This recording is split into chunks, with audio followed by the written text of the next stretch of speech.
Hey, can you guys imagine if you were training for the pipeline where you would go to get some equipment? Like you don't even know what to get. Just know that there's going to be swimming, knot tying, that kind of stuff involved in it. Well, it's really specific stuff too, right? Like you can't just get any rope. You can't just go to Walmart and get any fins. When I was training for the pipeline, you had to it was like an underground fight club. It was like I was doing a drug deal. I met a dude behind a building one time. He's like, "Hey man, you need some rocket fins." Like I just didn't have anywhere that I could go. Jared, is there anywhere that we could go? Maybe a whole bundle to get us started? You mean like an Aspect War bundle from Attackleet? I mean, now you could go there. You could go to Attackleet. You can get your entire Aspect War bundle. I heard they just got back into stock. I heard they can get there in as fast as 3 days. You can get yourself on your little path to being an Aspect War operator inside of business week. That's not too bad. You decide on Monday, you're training on Friday. That's pretty good. Bob's your uncle and you're good to go. You get your high volume mass. You could also get rucks or the old Alice frames, and you can get body armor, anything you need, not just for Aspect War either. You could do it for Rangers, Green Berets, or even Navy SEALs and MARSOC. So go check them out. Yeah. And that's Attackleet Fitness. So it's attack, ATACLETE.com. And that's attackleet.com. Go get your training gear today. And also use One's Ready as the promo code. Hey, everybody. Welcome back to the One's Ready podcast. If you're worried about dive physics, there you go. Because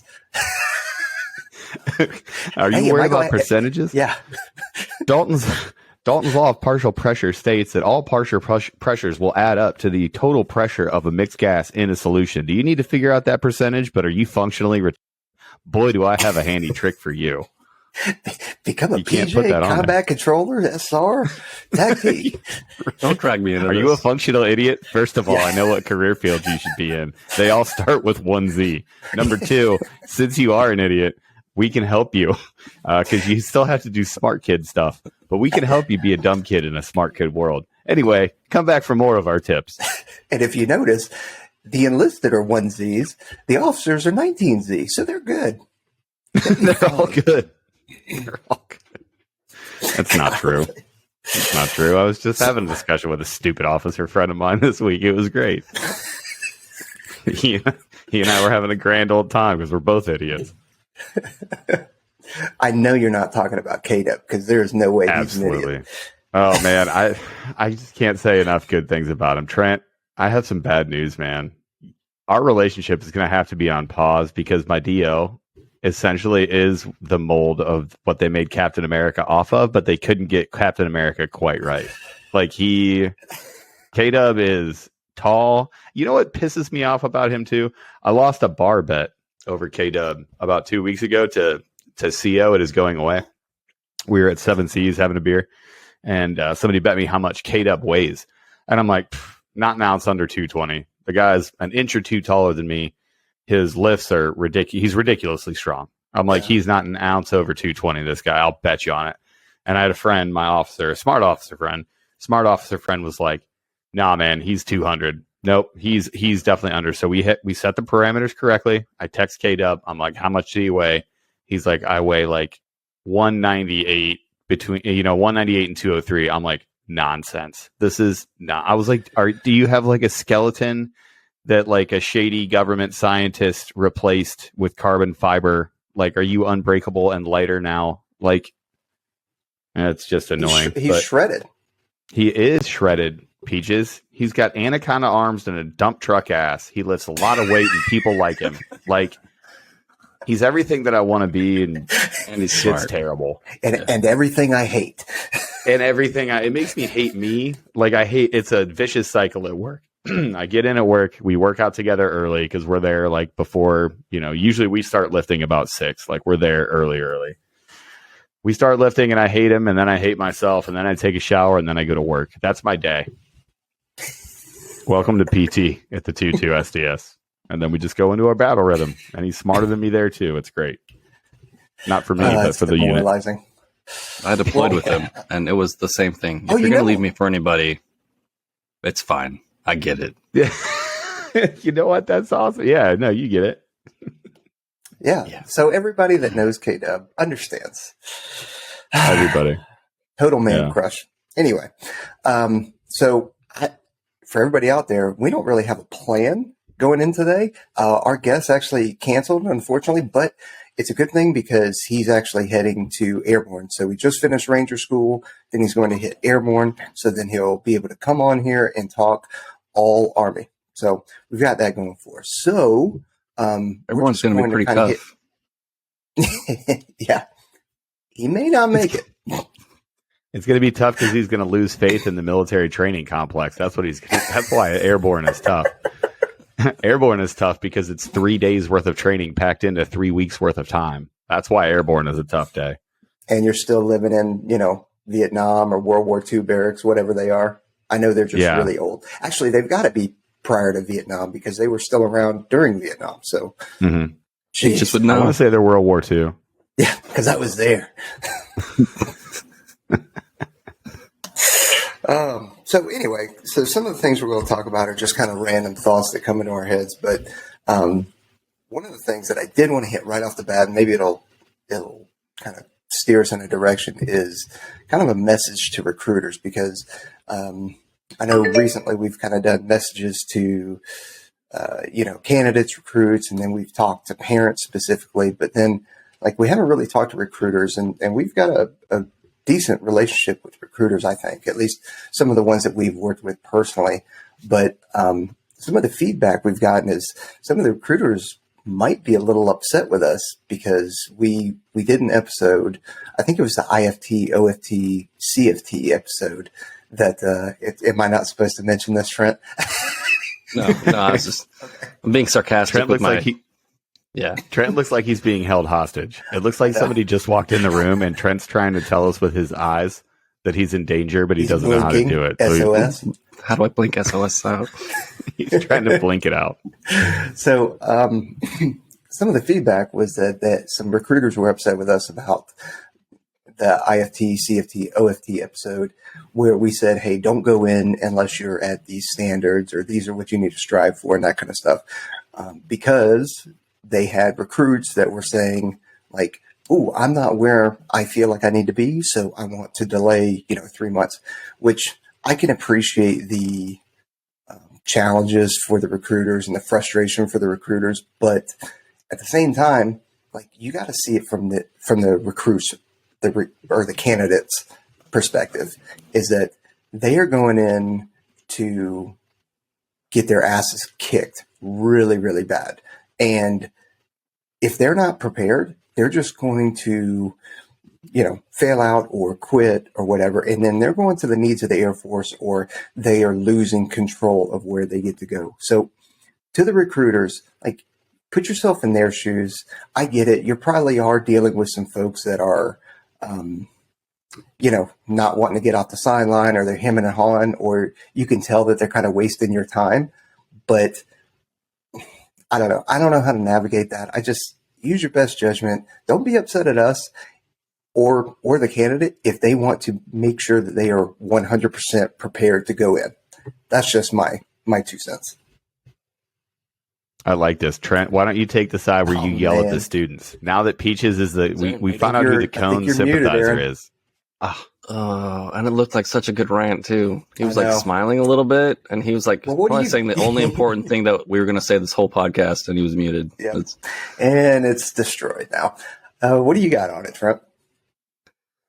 Well, so I understand that much like everything else in the Air Force, recruiting was not built to be efficient for our community. So it's a numbers game for them. So these recruiters have, their entire chain of command coming down on them saying, we have to hit these numbers. And recruiting is a very numbers driven, game or mission or whatever. It's just that when it comes to what we do, the things that dictate or navigate or whatever, or I'm not good at words today. Like the ASVAB, right? The ASVAB will say most of these people will be successful in this career field because it's very academic. A lot of the Air Force AFSCs are very academic, and the physical stuff it is what it is, but it's not that difficult. Whereas we don't have those same things. It takes a whole lot more. It's about the person. It's about the physicality. It's also about the ASVAB and who they are as a person. So when these recruiters are out there and some kid comes up to him and says, hey, like, one's already said I shouldn't ship until I get these numbers. And this recruiter's trying to get the right numbers in the door. And it's not that recruiter. It's the 18 people above him being like, hey, we got to ship this many people this month, or else we're not going to make goal. It's a lot of pressure. So I think probably the recruiters are probably doing a great job and holding off as best they can, the majority of them, to make sure that we get the best people possible. But it's a big machine and it's hungry all the time. And it's, I've been thinking about this a lot, and I really don't have any great solutions. Can you hear me now? Is now a Aaron, thing? you back Aaron up? muted Nope. again. How? Okay, man. That's Oh my gosh. unfortunate. That's because I know that he's going to come in with something hot. I do have something hot too. Oh, no. Ugh. Still nothing, bro. But so to the numbers point, right? And really the folks that are above them, it's tough. They're in a weird situation. They really are, because they're almost getting pulled in multiple different directions. And then, we talked about it. I don't think this episode is appeared yet, but the parents that go into the recruiter's office, so they're getting pulled in multiple different directions. But ultimately, Check. Yep, gotcha. What do you got on it, Aaron? Oh, okay, I'm sorry to interrupt. Go ahead, finish your thought, Peaches. Jeez, I'm an idiot. Please tell me it was just a simple switch. It was. I've been having such problems. Like, I couldn't even make last week's thing because I'm doing like all these things. So now it's just like the bad feelings of last time just failing and not being able to get on. Like, those are in the back of my head. I'm like, that's it. I screwed it up. Now I have to turn my camera off, and now the comments are going to be even more mean than they normally are. So what do you got on the recruiters? Well, I'm glad that we went in the way that we did, right? Like, I understand the recruiter's problem. I understand the recruiter doesn't want people, they have a timeline, they have, goals that they have to meet. And, we all have bosses and we all have, target numbers, and we all have these things. So I understand their frustration when they come back and they go, hey, you guys did an episode, and now everybody's like, well, I got to wait until I hit these numbers, and these numbers are arbitrary and they're already meeting the minimums. Man, I'm sensitive to it. I get it. And I'm glad that Trent kind of had the middle ground here, where he's like, I think that there's a lot of competing interests, because I'm going to take the way other side of it, and I'm going to be mad at the candidates too. Y'all, we have told you a million times, you're not going to feel ready, right? It's easy to be the stud in the development program. In your little fishbowl, it's easy to be the guy that everybody's looking at, or the girl that's looking at and is like, oh man, this guy's crushing it. He's going to kill everything. And you're going to every development session and you're walking out of there and people are asking you, like, how are you training and how are you eating and what things are you doing? That's comfortable. It's comfortable being in your little development program, working with your recruiter. It's easy to go, I don't know, give me like a couple more months. I'm a couple push-ups away from 75. I'm going to wait until I get in. Come on, guys. There's a middle ground here where you're tracking, you're doing well, you're having good gains, you're above your peers, you're ready, you feel like you were at least on the right path.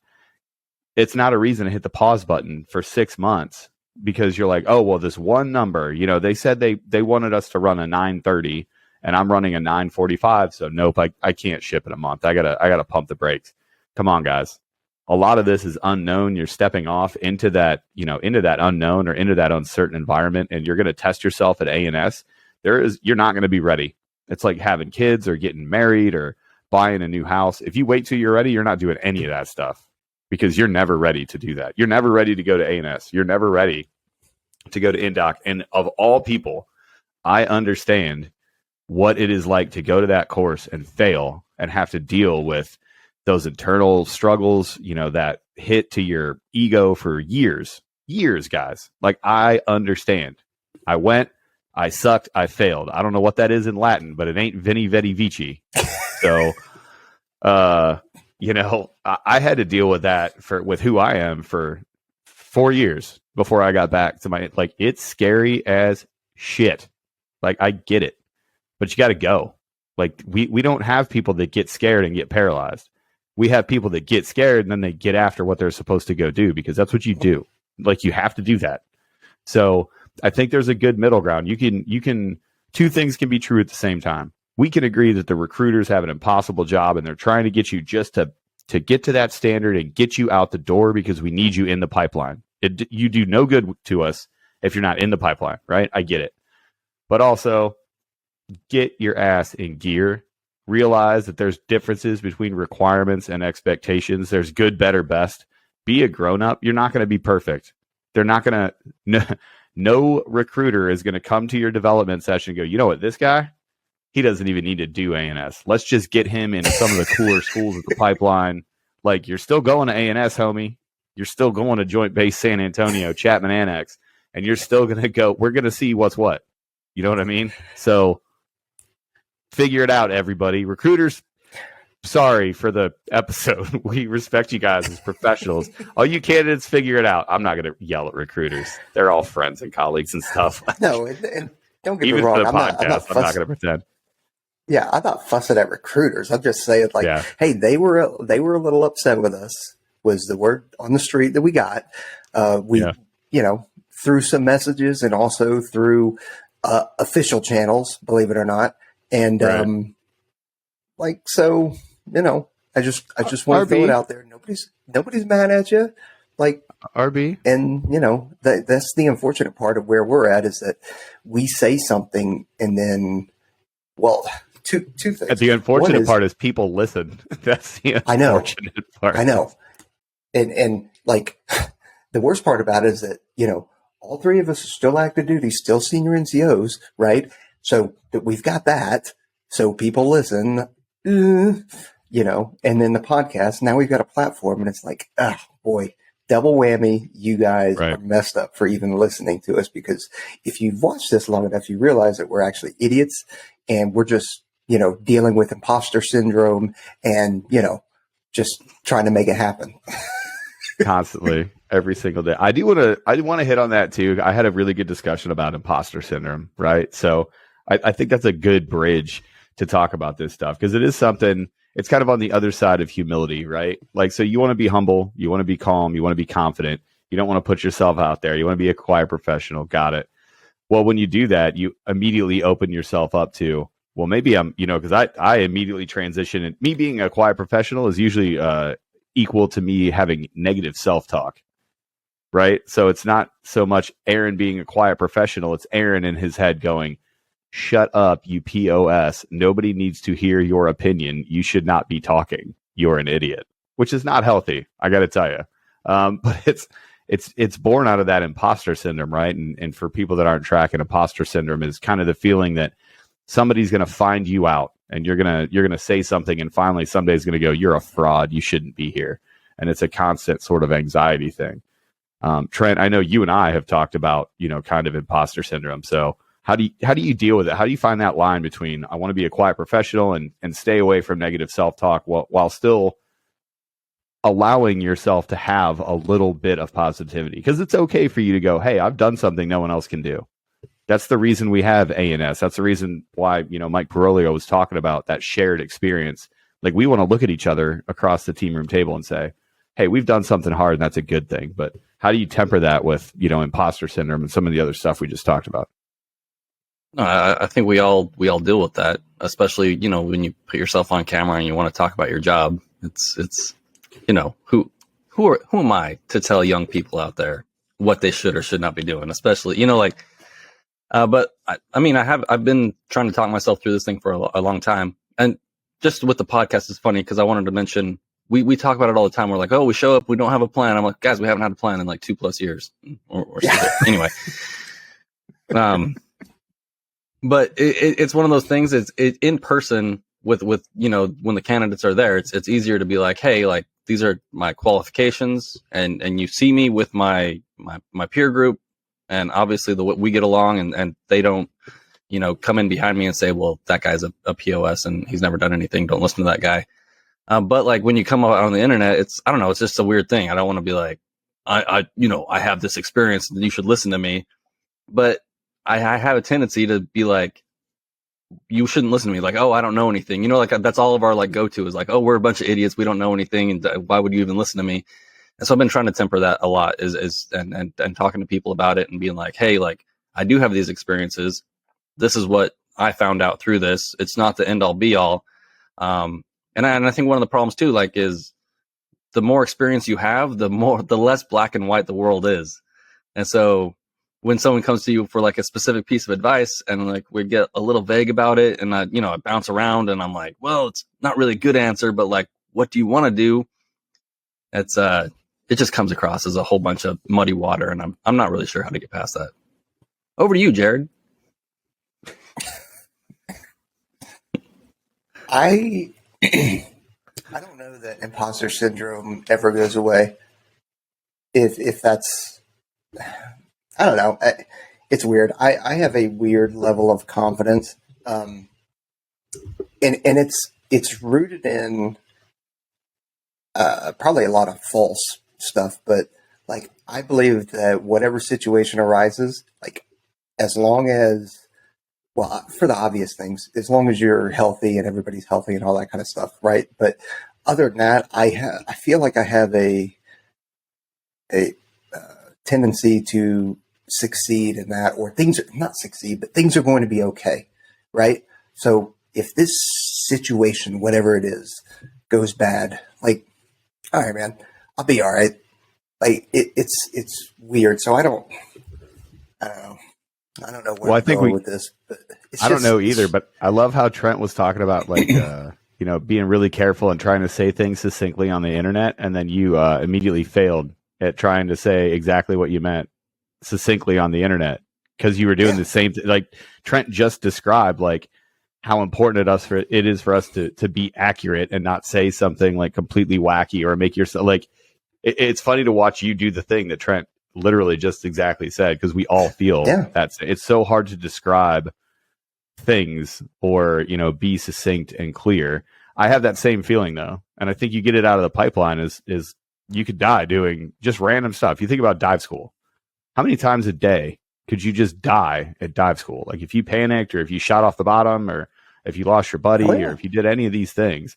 I mean, that course is 4 to 6 weeks long, depending on which course you're taking and how much stuff you're getting. And you could like die every single day for 6 weeks. And for you to just kind of like graduate and go back. And I mean, you translate that right over to free fall as well. I mean, you're not going to die in the tunnel, but you very well could die in free fall, and people have died at free fall and scuba school, so like, it's the reality of it. But I don't know. I go through life with a healthy amount of skepticism, but at the same time, I'm also like, I'm going to be all right. I will handle whatever situation comes at me, and let's go. Like to which I'm not really scared to do anything or scared about a situation happening. I don't know. It's weird. I know that, like, I believe that anxiety is real, and I believe that people suffer with it. I know people suffer with it really, really bad, and I know there's varying levels of anxiety. I have a difficult time trying to empathize with it or understand or, the whole, because I like to put myself in other people's shoes, and like, I'm generally really good at it, but I have anxiety is one of the ones that I struggle trying to put myself in that because I don't have any of it, or whatever I do have is minuscule. I don't know. Right.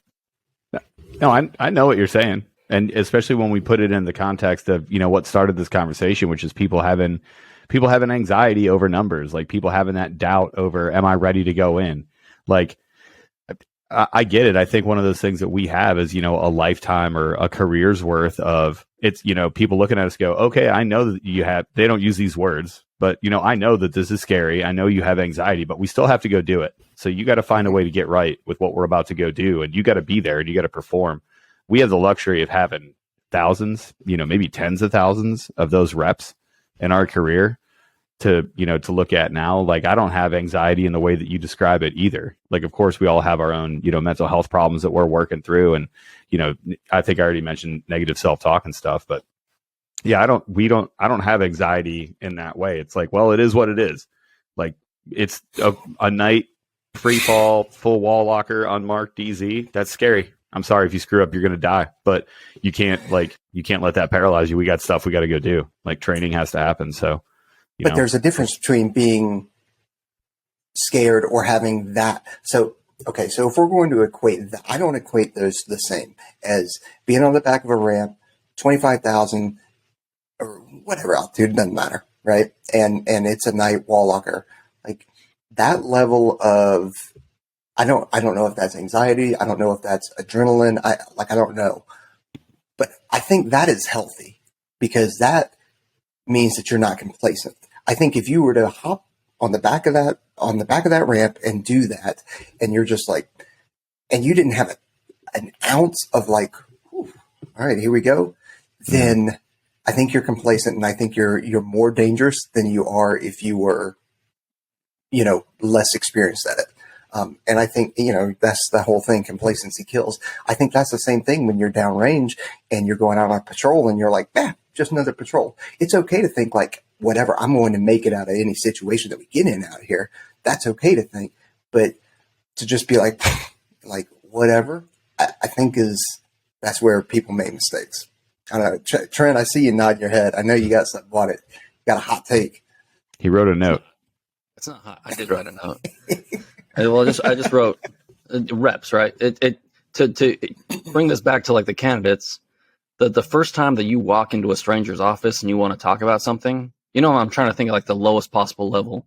It can be, you're probably anxious to even just go talk to a stranger that's, an adult with a uniform on or whatever. Like the first time you show up with a new team, remember being that new guy, you get dropped off, you get on a helicopter, you're not with all your Air Force bros, and you go out to the middle of nowhere and you meet a whole bunch of new people and you have to go explain yourself to the team sergeant, the team leader. Like the first time you do that, at least for me, it's not an easy thing to do. It's like, I don't know what I'm doing, but like you're there to sell yourself and like integrate with the team and do all these other things.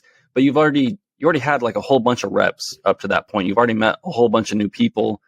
And so like, I think when we talk to the candidates, these are the things that they need to be working on is walking to people's offices and starting conversations, meeting new people, getting those reps in to like inject yourself into a foreign environment that you haven't been in before and see how you react, because it's rarely going to be as bad as you think it's going to be, and most people are just super cool about almost everything. So I think getting out of your comfort zone, even in that tiny way of just meeting new people and starting conversations and getting that going, those are like the building blocks to like being like, hey, I'm going to go try something that I don't know what the outcome is. I'm going to go join Air Force Special Warfare and see what happens. I think I'm good.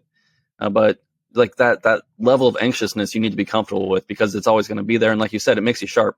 When you're jocking up for a free fall jump and you don't feel any, at least I've been there before. Like I've been jocking up and like felt totally relaxed. And I remember being like, I kind of panicked. I was like, oh man, like, oh no, I am. Yeah. Like, so like you double, triple check everything and you try to like find that little bit of anxiety or that fear or whatever, to keep yourself sharp, but if you're like on your sixth jump of the day and you're just tired, you got to find a way to stay sharp. Yeah. To be constantly engaged with it. And yeah.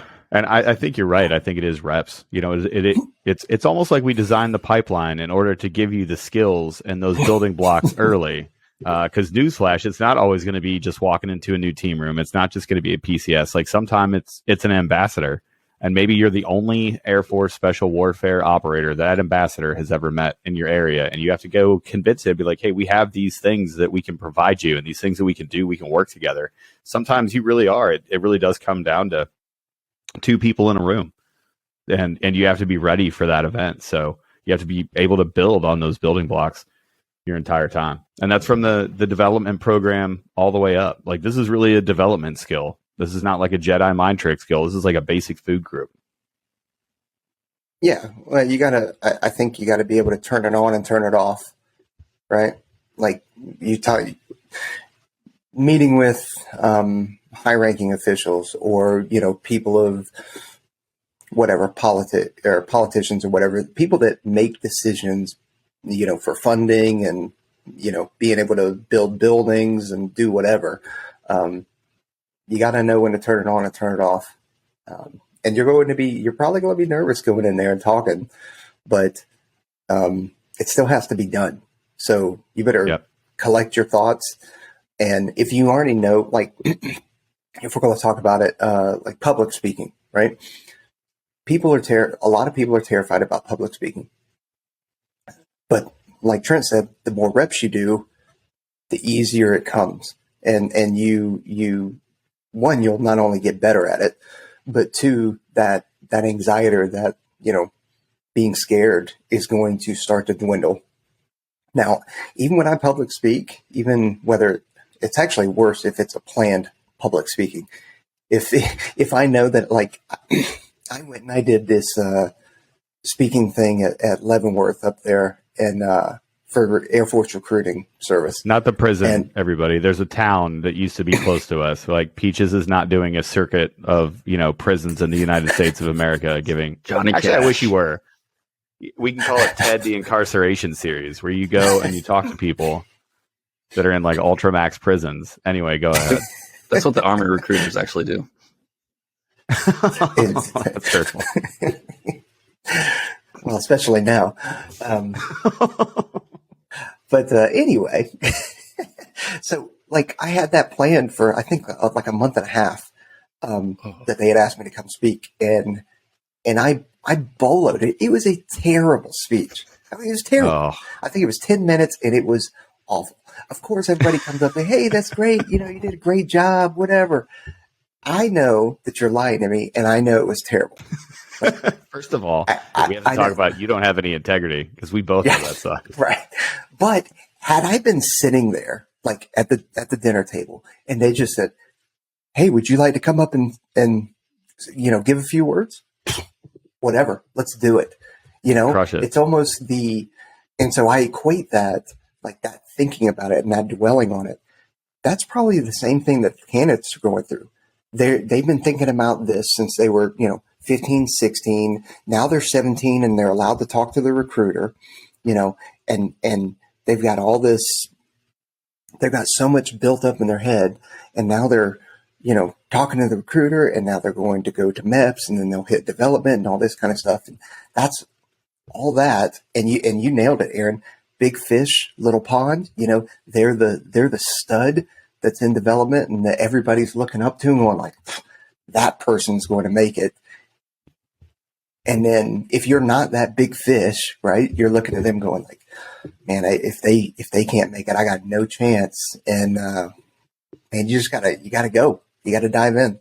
Because guess what? If you don't, the answer is definitely no, you won't make it because you're not even going to give it a shot. Yep. Yeah, you cannot make the pipeline. You cannot graduate the pipeline from DEP. You can't graduate the pipeline from your development program. You got to graduate the pipeline from A&S.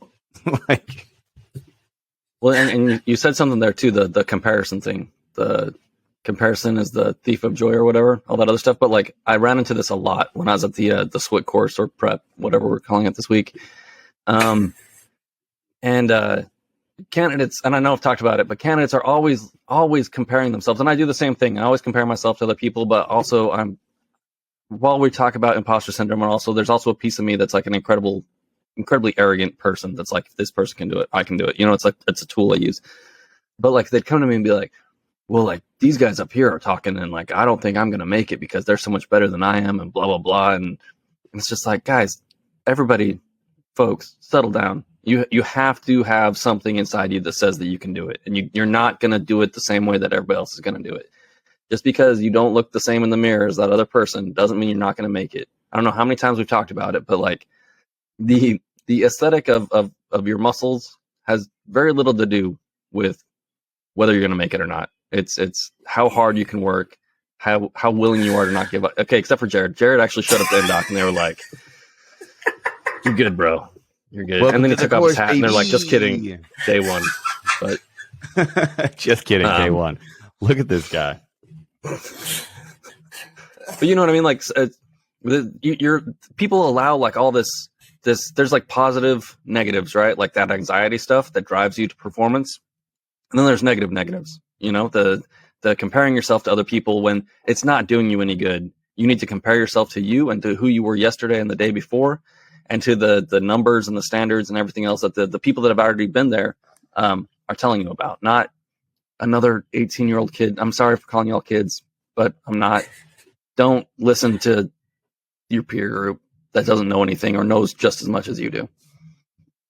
Okay, so that's a good point. You got,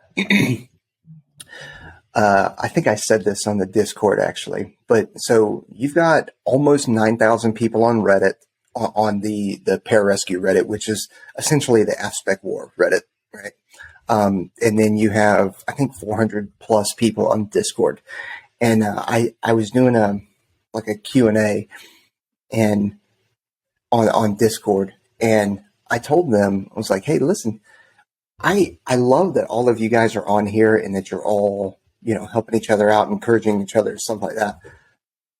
Something that you need to understand is that statistically, only about a third, I'm sorry, not even a third. What did I say? I think I said 10 to 15% or something like that are going to actually make it. Most of you will not make it. You'll either, fail, be non-select, or you'll quit. Or you won't even, that's reality. Or you'll pass memes in this Discord and you'll never actually go. You'll just be a guy that's like, oh, well, I'm trying, bro. And that's going to fizzle out. Life's going to get in the way. Like, that's going to happen too. Hey, we also have different ways, okay? And memes are incredibly important. So, don't put down I love them. The meme lords. I love hey, I get enough smoke. I'm allowed to say whatever I want about the memes. I've got my meme G pass. No, I love the memes. The memes are great. Anyway, sorry, Jared, go ahead. No, but and it was kind of silent for a second. It kind of clicked. Man, that's right. Statistically, if we're looking at the amount of people that are selected and the amount of people that actually go in, and Aaron, you're right. I didn't even consider the folks that say they're going to do it. I'm going to do it. I'm going to do it, and then never actually pull the trigger to go in. So throw those people in, and it's just hey man, I'm not trying to be an asshole, but that's just the reality of it. Because if everybody in that Discord or that Reddit went in and passed, we would not be a golly, I'm missing it now. A critically manned career field. And we'd have plenty to go around. And we also wouldn't be very selective at that point either. So I don't know. For anybody that's out there watching, I mean, the folks on YouTube or Spotify, Apple Podcasts, that's just reality of it. Well, and it's funny, before the internet or before people could get so close to it, you can DM us right now and you can be like, hey, what did you feel like week 5 of selection, and were you injured and whatever? And we can find somebody that will tell you exactly what that is. You're so close, you can touch every single part of this process that it's fooled people. It's taken away some of the mystique. Before, you knew nothing about it and you were just like, okay, well, yeah, I'm going to go to Lackland. Apparently they drown you. And then if you can wake up from being drowned and be okay, then you graduate. That used to be the information that we would get out of it, right? It's going to be the hardest thing ever. And then you go to Superman school and then you do the secret operator stuff that we can't even tell you about, right? That's how it used to be. We realize that's not wrong. That's not the best way, right? We want people to train for it. Well, now it's so close and it's so transparent that people forget that it's really effing hard. People forget that we're still failing 91% of the people or 85% of the people that try it. It's still ridiculously hard. I'll tell you know what I wish? I wish every single person on the internet that said they're just going to breeze through it in order to get to another job, I wish they all passed, because pararescue would finally be manned at 100%. But the reality is they didn't, and they haven't. And no matter how many things we change, everybody in the comment section, everybody online, you can talk whatever mess you want. You can talk out of the side of your head about how standards are changing and how everything's different. Guess what hasn't changed? The attrition rate. Guess what else hasn't changed? The amount of people that we're getting into the career field. Actually, it's going down with everybody else's recruiting. Ours is doing okay. I'd like to say it's because of some upstart little podcasts that are helping out everybody. Huh? Air Force? Huh? Huh? You guys got any help? Huh? Maybe 3 guys? Huh? That are helping out on their own time? We're doing better than everybody else. There's got to be a reason. Huh? Anyway. But it's still hard, y'all. It's still selection. It's still a kick in the face every single day. So you can say whatever you want. You can say whatever you want on the internet. You have to put up or shut up. And it's still hard. Just because you know everything about it. I used to tell the students in the apprentice course, I'd walk in and I'd start giving them a mission drop, and you could see their wheels start turning for what is this really? What is this really? What are we going to get? And I would tell people, I'd be like, hey, I'll tell you right now, you're not going to get contact on this mission. We don't have any op 4. We're just going to go out and I want to see you walk tactically, but I'm going to give you a scenario. You have to follow it. And they would just like be astounded. They'd be like, well, doesn't that take away the training value? No, because you still have to go perform. Like, the odds may be the odds. The Cleveland Browns aren't supposed to be able to win the Super Bowl. The odds are super long, but you know what? You still have to play the NFL season to see if the Browns are going to win the Super Bowl. You can't just say they're not going to at the beginning. You got to play the games, boys. I think that's enough of a rant. I think to everybody out there, you have better odds of making it through the pipeline than the Cleveland Browns have of ever winning the Super Bowl. So first of all, statistically accurate but hurtful, Trent. Okay, and it's not what you said; it's how you said it. It's the tone that you used when you spoke your words. Because it was definitely directed at you. Yeah, I know nothing about football, but I know that they're never going to win. That's hurtful. But you're probably closer to right than you're not. But that point, the point that I'm bringing up is, there's good and bad things to everything. There's good second and third order consequences to everything that we do, right? So when we're thinking about this, and again, we're not really talking about anything in particular, but when you're in that development program and you're like, when am I ready? And how am I going to go perform? And I have all this anxiety about performance and all these other things that we talked about. Like, you have to be able to inject some realism in it. And I love getting, DMs from people that ask. I had somebody that, sent me this DM, and I think he was looking for some big, like, Jedi mind trick sort of answer. The person that DM'd me was just like, has anybody just woken up and decided that they want to be a PJ? And then, from that day out, they just go do it. And I'm like, yeah, every PJ on the face of the planet has done that. Every single person that ever tried the pararescue pipeline woke up one day and was like, this is what I'm going to do. And I need to start today to make this happen. And they decided, and you could just go. And he literally just wrote back. He was like, okay. I was like, yeah, so maybe make today your day. Maybe you decide today. Like, I decided, a long time ago. And then, here I am. Good, bad, or indifferent. But that's the most important thing.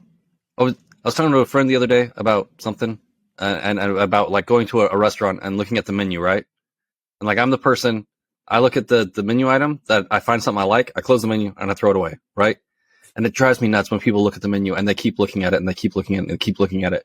But what I think of is when I got the briefing from guys with funny hats on their heads, and I realized that this was an option, I made that decision. And I never unmade that decision. But like, right, these people that are like, well, I'm thinking about this. It's like, make a decision today and don't unmake that decision. Like, to me, that's the huge part of success is like, everybody here can say the same thing. Like, I made that decision one day, and like, you never, like, yeah, you question it and it's hard and you want to quit sometimes and blah, blah, blah. But like, you never were like, oh, well, I don't know if I still want to do this. Like, make a decision today so you don't have to make that decision later on. Well, I think it's because they want to make sure that they are making, obviously it's because they want to make sure they're making the right decision, but I think they're so worried that it's the finality of the decision. It's like, oh, well, once I go this route, I can't change. But that's like, whether you do 4 years, 6 years, 10 years, in the Air Force or as this job or whatever job, like, it's a snapshot in the movie reel that is your life. Like, it's a fraction of the time. And if anything, it's going to help you out.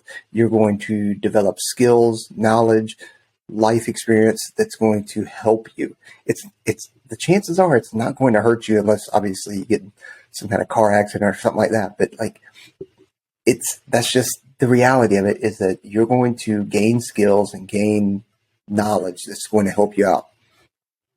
You just got to do it. And then, Aaron, to your point, I got a message the other day saying, hey, I want to be a CCT. Where should I start?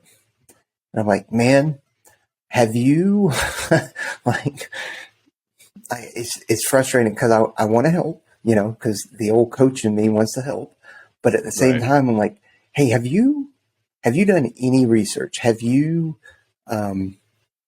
looked at, have you watched any of the podcasts or listened to the podcast or did you just see, Peach's CCT on Reddit and let me send him a message? Like, dude, you got to put in some work. Come on, bro.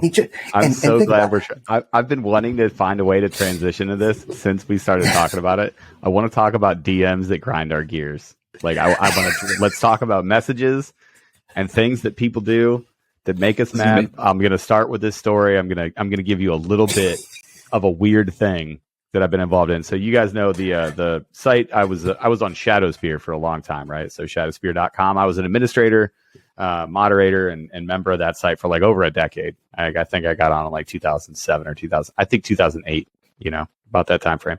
So it had some problems that went down. It's back up now, but we would always joke, the members, the moderators, the staff, we would always joke about the summer. And like everybody remember, we get to be about May time frame, and the jokes would kind of start in the back rooms on that site. We'd be like, oh, here we go. It's the summer.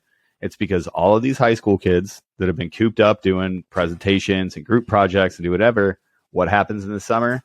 They got their phone and they got unlimited time. And they're just out here like, how fast can I fire off a message that I haven't done any work for? 10 seconds. That's how fast. Let me see if this guy gives me every answer that I know.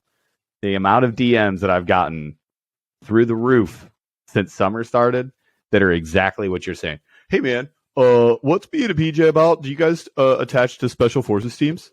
And I literally want to throw my phone at that person. I want to find them. I don't want to dox them, but I want to find their address. And when they open the door, I want to bounce my phone off their chest. And I want to just go, dude, did you look at the page at all? And they haven't. And it makes me upset. Not just the page. I mean, you have unlimited resources to research. Right. And if you put in 5 minutes of effort, 5 minutes, you can gain so much knowledge alone, just 5 minutes. Mm-hmm. And then, you've got some amazing people on Reddit and Discord and even, the Gram that they're either retired or they're in the Air Force and they've done research and they're willing to answer the DMs and or the posts or whatever. And I mean, that's amazing.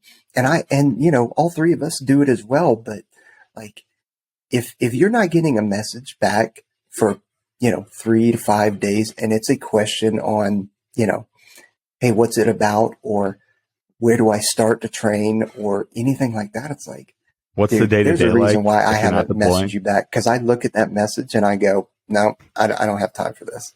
I got a lot of other messages. I don't want to answer. I've got legitimate messages to answer that are, unique. But Trent looks like he's disagreeing.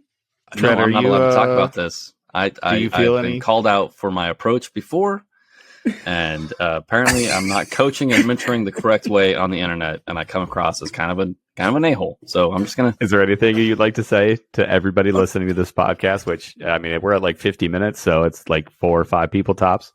You already apologized. My favorite part of that entire thing was I knew where it was going. Okay, I knew the big twist at the end. I didn't, and I was still excited to see it. I could see it. I could see him teeing that one up from 400 meters away. I was like, I know exactly where this is going. I was just like, how is he going to do it without cursing like Conor McGregor? The double belt champ does what the Yappy wants. I tell you what, like I'd answered the DM. And I was nice about it. And then first, I don't know, I got in the shower, right? And the whole time in the shower, like my brain was just like, so I think I sat down right here. I think I still had a towel on the bottom. I like threw a t-shirt on. And I'm like, I'm doing this. It was a little heated. Okay. Well, when you sent that to me to edit, I was sitting here going like, I'm watching it and I've got it in, Final Cut Pro. And I'm like, oh, where's he going? Okay. Land I was plane, like, maybe Trent. I was like, that really, I'm just like, man, that really got the Trent. Like, that really hit a chord with Trent. Yeah. I was like, wow. And then the end, I was like, there it is. All right. There it is. Okay. And then like, do. You're like, let me just get this reel ready to go. Yep. I tried to zen out as much as I can, put like, I don't know, feeling space. I don't know. I tried. I'm a good trier. Well, And again, public service announcement for everybody out there. Like, we're regular people. Like, it's so funny to watch a group of people, right? Like, you look at you look at the Discord, you look at the Reddit, you look at all this other stuff, and it's like, oh, what's one of the last places in the Air Force where it's a meritocracy, and sometimes you have to say mean things to your friends, and that's just what operators do, bro. Like, till Valhalla, like you have to like really mahalo yourself. Like in the team room, we're all very like direct, bro. Like that's how it is, man. Like if you can't, you better grit a thick skin, bro. You better get a thick skin because when you're on the teams, bro, like they just say it. If you suck, they'll just be like, no, you suck. It's funny to watch those same people whine in a DM because I'm like, listen, did you look at anything? Well, I came to you for the answer. I don't understand. Like, whatever. And I'm doing the thing that they say, and I'm telling them in like harsh language, like, hey, dude, you didn't do any fucking research. You're wasting my time. Go do something. And when you're ready, come back and I'll help. And it's those same people that'll be like, oh, those guys are so mean. Aaron's mean on the internet. All those mean pages are right about Aaron. You boot. All of you boot ass. Hey, also don't send anybody a DM. Yeah, because you'll go ahead and send me your apology video right after this, so that I can edit it. And, I sure will. I sure will. I'm sure that apology video will go over like gangbusters. But why do you have an informational podcast and get upset when people ask questions? That's my favorite. I love it. I know. I do love it. I love how this has just turned into us complaining about the people who support us. Like, guys, listen, hit the subscribe button. Just leave a review for Trent. We obviously read them. We're obviously up in the comment section. Nobody ever tags me either. That's the other thing I'm going to put out there. If you're going to be mean, at least tag me so that I can see it and I can get all of this out at once. You know what I mean? I have a very set schedule. I wake up in the morning. I look at my DMs, 75% of which are telling me to kill myself. I try to get that out of the way so that I can have a nice day. But if they're not tagged, guys, I can't front load them in the day. You know what I mean? And it really screws up my normal progression. So just throw a tag on there. You almost use it as pre-workout. I do. I fuel my workouts with hate. That's essentially what I do. I go in because imagine my day, right? And we're going to bring it full circle. I wake up. I hate myself. I have 15 minutes or 20 minutes on the way in to really get myself ready to go. And then the first person that I have to look at is K-Dub in all of his good looking glory. And then he outlifts me by like 60% on every lift that he does. So that's really the start to my day. So by the time it's 9 o'clock and I'm in the office, I've really been knocked down a peg or two. I'm really insecure. I'm not having a good day. That's people come into my office. They're like, I need this. And I'm like, thank God, finally I can do something. Okay, I guess I will. Sorry for being a crappy op soup. Do. No, but and that's what a day in special warfare is like. But we're not being poo-poo on the people that support us. It's just, hey man, guess what? Front load some work. Just put in a little bit of effort before you say, where do I start? Or what do I do? Or how do I train?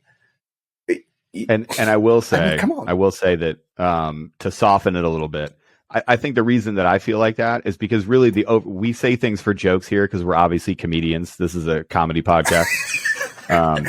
But the overwhelming majority of people that do DM us really have done what they're supposed to. They really do have really valid questions. They really are like, I just want to know when is my wife going to be able to join me? Because a lot of that's in flux and I've tried to Google it. That's a great example of a great question. Dude, I'll reach out all day over that stuff. The overwhelming majority of DMs really are those appropriate, I actually have done some work. So that sets our expectational bar pretty high. And that's why when we get these other questions, that's why we respond like we do. Because we love the community that we fostered. And it's fair to say that we have a good ones ready community between the Discord and Reddit and whatever else. You guys have that ability. And we see it in the comments all the time. Somebody will ask a question, you'll be like, come on, bro. Look at this video. Look at this video. Look at this video, right? That's the point. That's the point of what we want to do. We want to give you the ability to fish.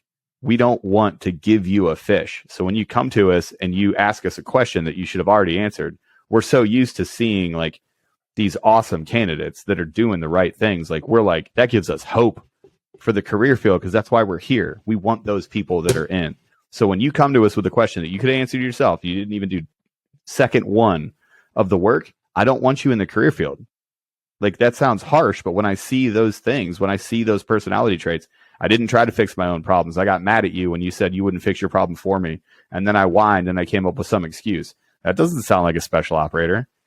That sounds like somebody that's entitled that's not going to make it. So when we respond to you like that, like, yeah, it's part of it's our expectation that's making us feel that way. Like I will own that, but it's because like we see like you're behind your peer group if you're doing that. Like if you're not trying to figure out every answer on your own, like you're behind. No, and I'm glad you gave the folks that are out there in the whatever, I don't even know what you call it, the Discord groups or whatever, that are actually helping out other people. Because they crush it. Yeah, I mean they really do, and then Yep. they will a lot of times do the research and like, hey, actually there was a video, and I'm not even talking about our podcast. Like there's swimming videos on that Stu Smith does, and that they'll share, and it's like you think about the community of knowledge and personal experience, because they also have personal experience doing the IFTs and with their developers and their experiences with their recruiters and stuff like that, and like all that combined and shared consciousness is phenomenal. Like, so I like people out there should be taking advantage of that, because I know I would.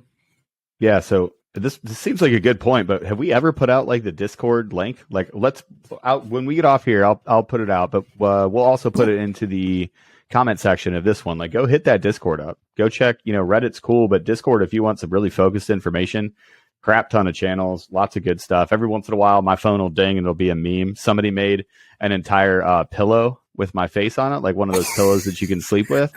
It was the most disgusting thing I've ever seen in my entire life. I have never hated myself more than when I saw myself on a 6-foot-long throw pillow, and it was just my face, and it was like a screen cap from a podcast. It was legitimately the worst. It was at a bad haircut day. You could tell it was an early morning. It was awful. I literally responded, "Kill it with fire." Saying.